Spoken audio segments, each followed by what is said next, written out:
insurance company pays for the booster shot, and, the doctor gives you the booster shot as you need them. And the law which allows HHS to say to insurance companies that they have to cover that COVID booster shot is this provision of the ACA that is now being challenged. So, we're not just talking about, a situation where, okay, now it's a little harder to legislate, but, Congress can just pass new laws. We're talking about whether or not we can have a government that's able to respond to new problems. Because again, it's ridiculous to think that in 2010, Congress should have known, there's going to be this pandemic in a decade. And so we need to pass a law that requires insurance companies to provide treatments for this disease that does not yet exist. So can you just give us a sense of the scale of this? Because we're not just talking about the Supreme Court here, right? We're talking about, I'm trying to find the figure here, 234 federal judges appointed by Donald Trump, 3 on the Supreme Court, 54 on the Court of Appeals. So, a lot of focus, rightly, is on the Supreme Court and the effect that has, the chilling effect that has on public policy, obviously. But they have multiple fail-safes. It's like if the Titanic was actually effective, how they had multiple layers to prevent against some sort of sinkage issue. So, that's a terrible analogy, but that's how I visualized it in my mind for a second. Can you just talk about that? Because I think they've really made sure that their agenda is going to be protected on multiple layers. Yeah. So what we've already seen in the lower courts is a lot of what's called forum shopping, where there's a Republican party or there's a Republican litigant, often it's the Texas Attorney General, that wants to get a Democratic policy struck down. And so what they will do is just to talk about the geography of the courts for a second, the country is divided up into various districts. I think there's 86 judicial districts, and then those districts are divided up into divisions. And in many of those divisions, there's only one judge. And so if you file your lawsuit in the right division, you can guarantee that you will get your lawsuit in front of this one judge. And so a very common practice by Republicans, if they want to strike down a law, is they will file in a division where there is one extremely conservative judge, and that judge will basically just rubber stamp whatever, the Republican policy is. We also see a lot of cases being brought in the Fifth Circuit, which is Mississippi, Texas, and Alabama was part of the Mississippi, Texas, and Louisiana is the Fifth Circuit. And the reason for that is because the Fifth Circuit is the Trumpiest court in the country right now. Trump put a lot of people on, super conservative. And so what will happen is, for example, Biden tried to put in place a 100-day moratorium on deportations, so he could figure out what was going on with our immigration policy before he started deporting people. Almost immediately, a Trump-appointed judge struck that policy down.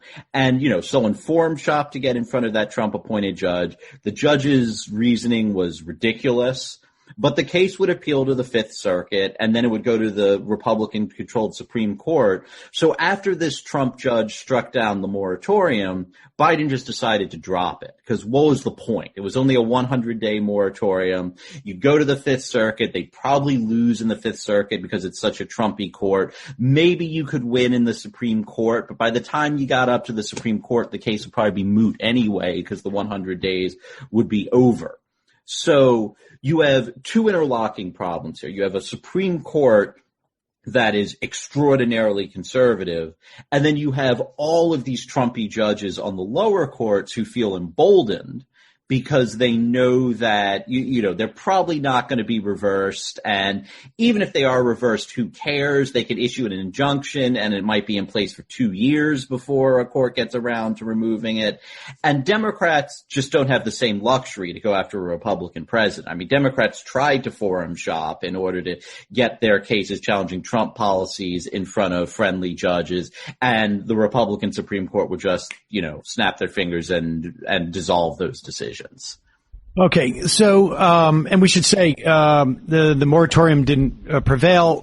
Last month was the lowest number of deportations that we've had in, I believe, in decades. It was under 3,000 for the first time in ages, but nevertheless. So let's get back. I want to get, we're basic. We skipped chapter 1, which is the voting things. And to be honest, I think we've had other opportunities to talk about the assault on the Voting Rights Act and what that opens up the opportunity for everything that we're seeing now. And we're already at chapter 2. So let's I want to touch, because these things are more obscure. And I think, one of the things that I really appreciate about the writing that you do, Ian, is it helps communicate to people just how important this is. We haven't had any major legislation in 10 years. I don't know that we will have anything structural, under the Biden administration. Knock on wood, we hopefully can. But if we don't, if the Senate's gone in 2022, forget about it. It's not even going to be close. But these things are going to resonate.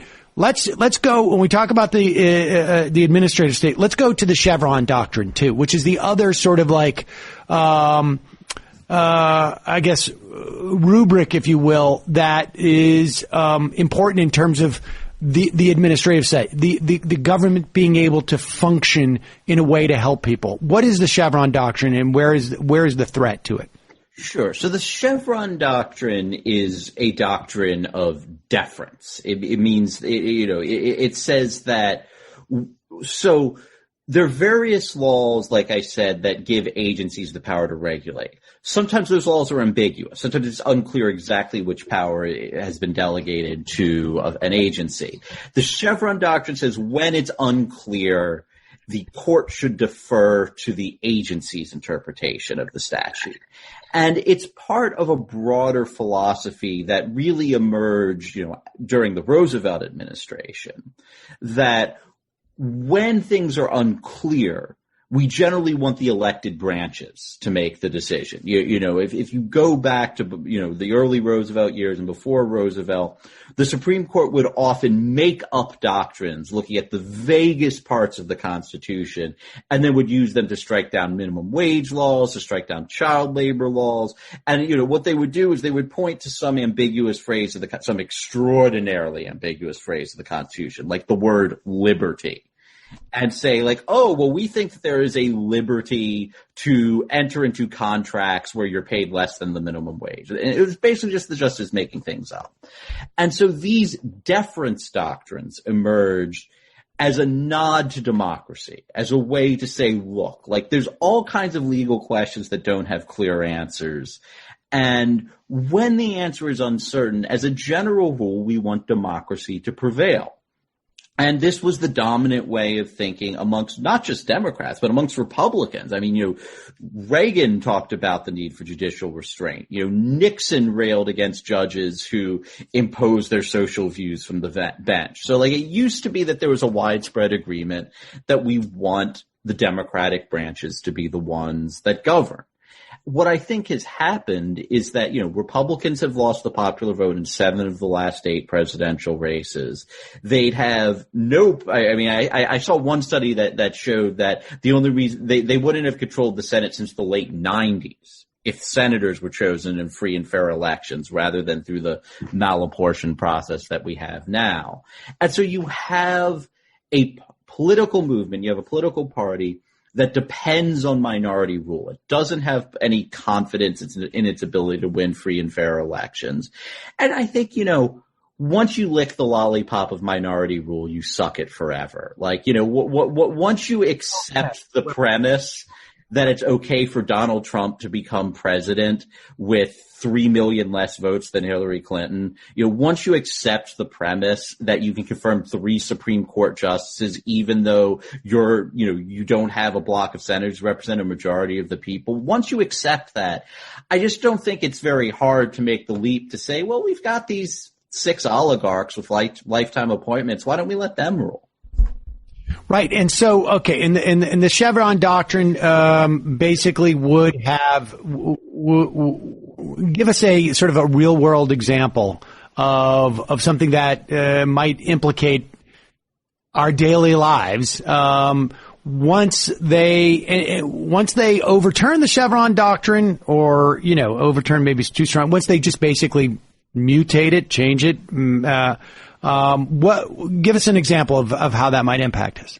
So, the Chevron doctrine deals with ambiguous statutes that allow for regulation, but I actually think what the Supreme Court is doing is much bigger than going after Chevron. So, the big scary thing that I think they're doing in this space is something we referred to earlier called the non-delegation doctrine, which claims that it is unconstitutional for Congress to permit agencies to regulate in certain ways. And like the way that the court has described this, like the dominant approach within the court right now was articulated in an opinion by Neil Gorsuch.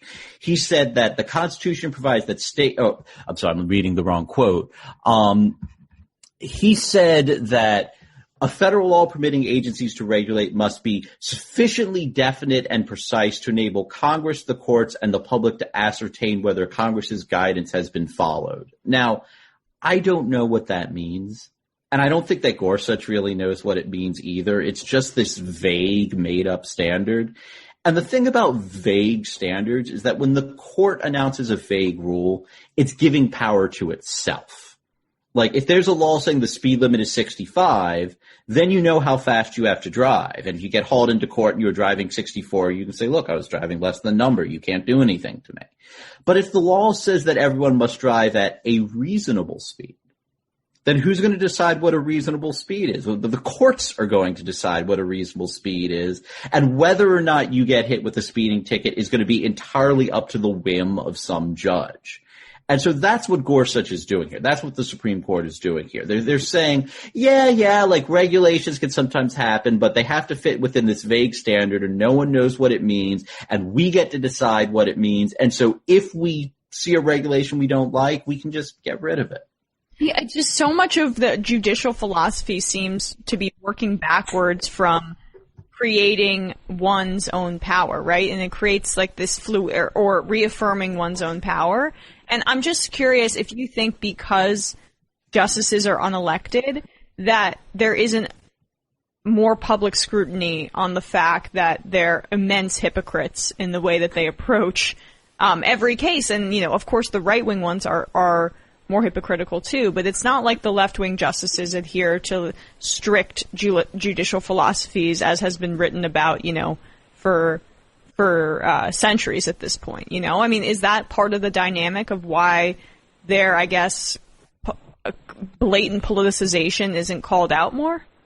I think there's a lot of structural reasons why, like, it's been hard for people to notice how partisan the courts are. One is, there's just always going to be a temptation. If you give someone immense power and a lifetime appointment, like, I don't care who you are, you're always going to be tempted to abuse your power. Like, that is just an inherently dangerous type of authority to give someone.